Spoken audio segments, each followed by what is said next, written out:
कृपा सदैव बनी रहे। तो आज हम मोहिनी एकादशी की पौराणिक कथा सुनेंगे। एकादशी की कहानी सुनने से पहले हम गरुड़ और भगवान विष्णु की एक पौराणिक कथा सुनेंगे। कहते हैं कि जो भी भक्त भगवान विष्णु की लीलाओं को कथाओं को सुनता है उसे निश्चित रूप से वैकुंठ धाम की प्राप्ति होती है और भगवान विष्णु की विशेष कृपा प्राप्त होती है। तो आइए अब हम गरुड़ और भगवान विष्णु की पौराणिक कथा को प्रेम पूर्वक सुनते हैं। ऋषि कश्यप की कई पत्नियां थीं, जिनमें से 2 वनिता और कद्रू थी। ये दोनों ही बहनें थीं जो एक दूसरे से ईर्ष्या रखती थी। दोनों के पुत्र नहीं थे, तो कश्यप ने दोनों को पुत्र के लिए एक वरदान दे दिया। वनिता ने 2 बलशाली पुत्र मांगे, जबकि कद्रू ने 1000 सर्प पुत्र रूप में मांगे, जो कि अंडे के रूप में जन्म लेने वाले थे। सर्प होने के कारण कद्रू के 1000 बेटे अंडे से उत्पन्न हुए और अपनी माँ के कहे अनुसार काम करने लगे। दोनों बहनों में शर्त लग गई कि जिसके पुत्र बलशाली होंगे, हारने वाले को उसकी दास्ता स्वीकार करनी होगी। इधर सर्पों ने तो जन्म ले लिया था, लेकिन वनिता के अंडों से अभी कोई पुत्र नहीं निकला था। इसी जल्दबाजी में वनिता ने एक अंडे को पकने से पहले ही फोड़ दिया। अंडे से अर्ध विकसित बच्चा निकला, जिसका ऊपर का शरीर तो इंसानों जैसा था, लेकिन नीचे का शरीर अर्धपक्व था। इसका नाम अरुण था। अरुण ने अपनी माँ से कहा कि पिता के कहने के बाद भी आपने धैर्य खो दिया और मेरे शरीर का विस्तार नहीं होने दिया, इसलिए मैं आपको श्राप देता हूँ कि आपको अपना जीवन एक सेवक के तौर पर ही गुजारना पड़ेगा। अगर दूसरे अंडे में से निकला उनका पुत्र उन्हें इस श्राप से मुक्त ना करवा सका तो वह आजीवन दासी बनकर रहेगी। भय से विनीता ने दूसरा अंडा नहीं फोड़ा और पुत्र के श्राप देने के कारण शर्त हार गई और अपनी छोटी बहन की दासी बनकर रहने लगी। बहुत लंबे काल के बाद दूसरा अंडा फूटा और उसमें से विशालकाय गरुड़ निकला, जिसका मुख पक्षी की तरह और बाकी शरीर इंसानों की तरह था। हालांकि उनकी पसलियों से जुड़े उनके विशालकाय पंख भी थे। जब गरुड़ को यह पता चला कि उनकी माता तो अपनी ही बहन के यहाँ दासी है और क्यों है यह भी पता चला, तो उन्होंने अपनी मौसी और सर्पों से इस दासत्व से मुक्ति के लिए शर्त पूछी। सर्पों ने विनीता की दास्ता की मुक्ति के लिए अमृत मंथन से निकला अमृत मांगा। अमृत लेने के लिए गरुड़ स्वर्ग लोक की तरफ तुरंत निकल पड़े। देवताओं ने अमृत की सुरक्षा के लिए 3 चरणों की सुरक्षा कर रखी थी। पहले चरण में आग के बड़े पर्दे बिछा रखे थे, दूसरे में घातक हथियारों की आपस में घर्षण करती दीवार थी और अंत में 2 विषैले सर्पों का पहरा। वहां तक भी पहुंचने से पहले देवताओं से मुकाबला करना था। गरुड़ सबसे भिड़ गए और देवताओं को बिखेर दिया। तब गरुड़ ने कई नदियों का जल मुख में लेके पहले चरण की आग को बुझा दिया।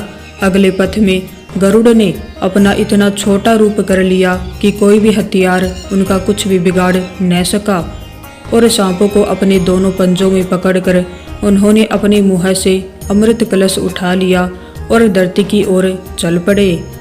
लेकिन तभी रास्ते में भगवान विष्णु प्रकट हुए और गरुड़ के मुंह में अमृत कलश होने के बाद भी उसके प्रति मन में लालच न होने से खुश होकर गरुड़ को वरदान दिया कि वो आजीवन अमर हो जाएगा।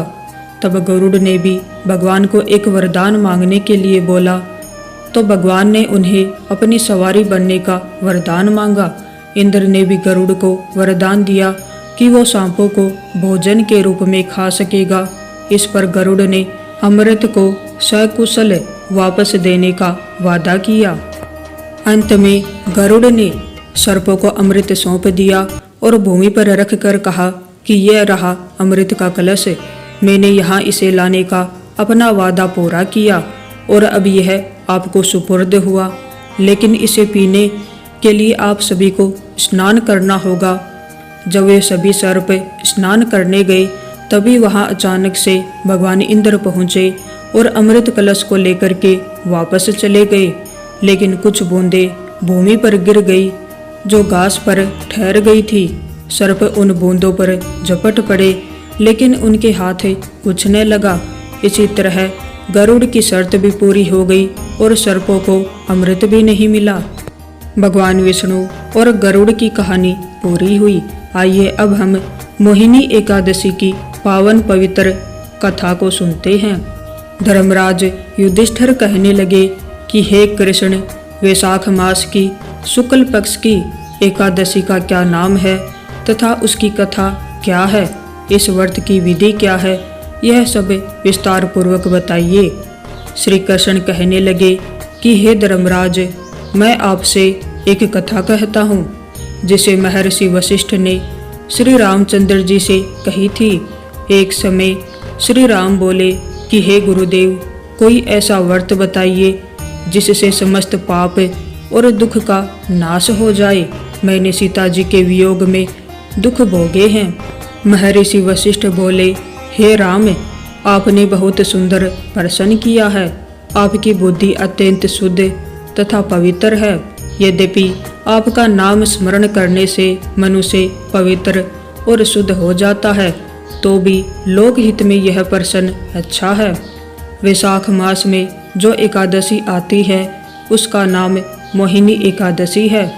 इसका व्रत करने से मनुष्य सब पापों तथा दुखों से छूटकर मोह जाल से मुक्त हो जाता है। मैं इसकी कथा कहता हूँ, ध्यान पूर्वक सुनो। सरस्वती नदी के तट पर भद्रावती नाम की एक नगरी में दुद्धिमान नामक चंद्रवशी राजा राज्य करता था। वहाँ धन दाने से संपन्न व पुण्यवान धनपाल नामक वैश्य भी रहता है। वह अत्यंत धर्मालु और विष्णु भक्त था। उसके नगर में अनेक भोजनालय, प्याऊ, कुएं, सरोवर, धर्मशाला आदि बनवाए थे। सड़कों पर आम, जामुन, नीम आदि के अनेक वृक्ष भी लगवाए थे। उसके 5 पुत्र थे, सुमना, सुबुद्धि, मेधावी, सुकृति और दृष्ट बुद्धि। इनमें से 5वां पुत्र दृष्ट बुद्धि महापापी था। वह पितर आदि को नहीं मानता था। वह वेश्या दुराचारी मनुष्यों की संगति में रहकर जुआ खेलता तथा मांस मदिरा का सेवन करता था। इसी प्रकार अनेक कुकर्मों में वह पिता के धन को नष्ट करता रहता था। इन्हीं कारणों से त्रस्त होकर पिता ने उसे घर से निकाल दिया था। घर से बाहर निकलने के बाद वह अपने गहने कपड़े बेचकर अपना निर्वाह करने लगा। जब सब कुछ नष्ट हो गया तो वेश्या और दुराचारी साथियों ने उसका साथ छोड़ दिया। अब वह भूख प्यास से अति दुखी रहने लगा। कोई सहारा न देखकर वह चोरी करना सीख गया। एक बार वह पकड़ा गया तो वेश्या का पुत्र जानकर चेतावनी देकर छोड़ दिया गया, मगर दूसरी बार फिर पकड़ में आ गया। राजा की आज्ञा से इस बार उसे कारागार में डाल दिया गया। कारागार में उसे अत्यंत दुख दिए गए। बाद में राजा ने उसे नगरी से निकल जाने को आदेश दे दिया। वह नगरी से निकलकर वन में चला गया। वहाँ वन ने पशु पक्षियों को मारकर खाने लगा। कुछ समय पश्चात वह बहेलिया बन गया और धनुष बाण लेकर पशु पक्षियों को मार मार कर खाने लगा। एक दिन भूख प्यास से व्यथित होकर वह खाने की तलाश में घूमता हुआ कौंडिन्य ऋषि के आश्रम में पहुंच गया। उस समय वैशाख मास था और ऋषि गंगा स्नान करके आ रहे थे।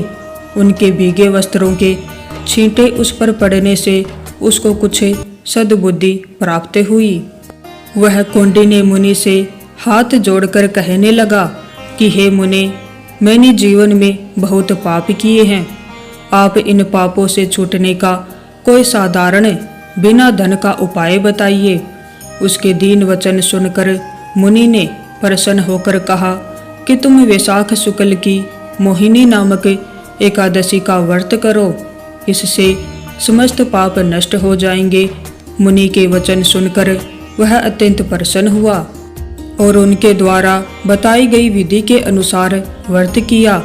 हे राम, इस व्रत के प्रभाव से उसके सब पाप नष्ट हो गए और अंत में वह गरुड़ पर बैठकर विष्णु लोक को गया।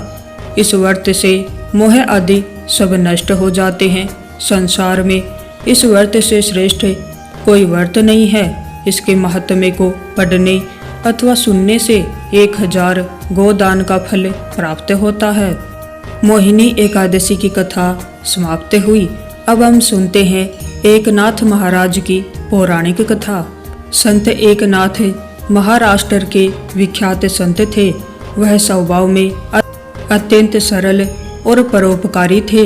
एक दिन उनके मन में विचार आया कि प्रयाग पहुंचकर त्रिवेणी में स्नान करें और फिर त्रिवेणी से पवित्र जल भरकर रामेश्वर में चढ़ाएं। उन्होंने अन्य संतों के समक्ष अपनी यह इच्छा व्यक्त की। सभी ने हर्ष जताते हुए सामूहिक यात्रा का निर्णय लिया। एकनाथ सभी संतों के साथ प्रयाग पहुँचे। सभी ने त्रिवेणी में स्नान किया। तत्पश्चात अपनी अपनी कावड़ में त्रिवेणी का पवित्र जल भर लिया। पूजा पाठ से निवृत्त होकर के सबने भोजन किया। फिर रामेश्वर की यात्रा पर निकल पड़े। संतों का यह समूह यात्रा के मध्य में ही था कि मार्ग में एक गधा दिखाई दिया। वह प्यास से तड़प रहा था और चल भी नहीं पा रहा था। सभी संतों के मन में दया उपजी, किंतु उनके कावड़ का जल तो रामेश्वर में चढ़ाने के लिए था। इसलिए सबने मन को कड़ा कर लिया, किंतु एकनाथ से रहा नहीं गया। उन्होंने तत्काल अपनी कावड़े से पानी निकालकर गधे को पिला दिया। प्यास बुझने के बाद गधे को मानो नवजीवन प्राप्त हो गया। वह उठकर घास चरने लगा। संतों ने एकनाथ से कहा, आप तो रामेश्वर जाकर तीर्थ जल चढ़ाने से वंचित हो गए। एकनाथ बोले, ईश्वर तो सभी जीवों में व्याप्त है। मैंने अपनी कावड़ से एक प्यासे जीव को पानी पिलाकर उसकी प्राणों की रक्षा की है। इसी से मुझे रामेश्वर जाने का पुण्य मिल गया। वस्तुतः धार्मिक विधि विधानों के पालन से बढ़कर मानवीयता का पालन है, जिसके निर्वाह पर ही सच्चा पुण्य प्राप्त होता है। सभी धर्म ग्रंथों में परोपकार को श्रेष्ठ धर्म माना गया है। सही मायने में परोपकार से ही पुण्य फलित होता है। ईश्वर की सच्ची उपासना भी यही है। यही बात संत एकनाथ ने अपने आचरण से साबित किया। सारे संत उनकी बात सुनकर उनके सामने नतमस्तक हो गए। तो ये थी मोहिनी एकादशी की पौराणिक कथा तथा दिव्य संतों और भगवान विष्णु की लीला की कथाएं। अगर आपको ये कथा अच्छी लगी हो